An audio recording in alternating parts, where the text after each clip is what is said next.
Hi, I'm Bob with LATICRETE. Today we're going to be talking about best practices on the job site when it comes to setting the stone. We've already reviewed the air and water barrier and the cement backer board. Now we're about to start installing stone, and we're going to be looking at all the factors that go into that.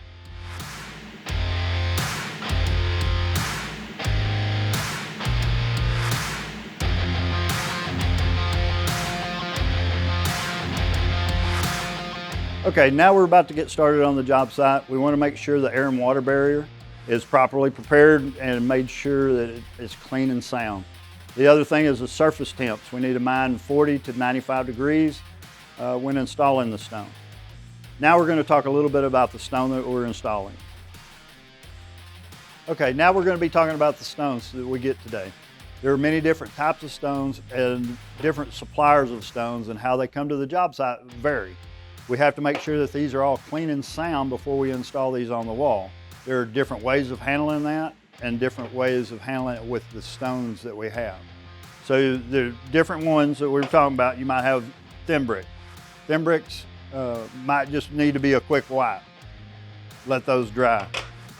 We have different types of manufactured stone and natural stones. Those need to be handled in different ways.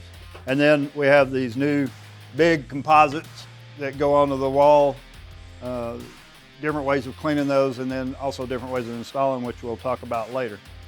So when we're talking about cleaning some of these stones, on the manufactured stone, sometimes you can clean it with a sponge, sometimes it might be a little bit bigger groove. If you can't clean it with a sponge, just hit it with a whisk broom to clean the dust out from the back to improve your bond strength. When it comes to natural stones, all it takes is just a quick wipe of the sponge. Just wipe that excess dust off of that. Okay? Once we get them all prepped and ready to go, then we're going to be installing these on the job site, and there's different things we have to look out for there. We'll first start with the mixing of the mud and making sure that we're setting and mixing the mud to the type of stone that we're putting in.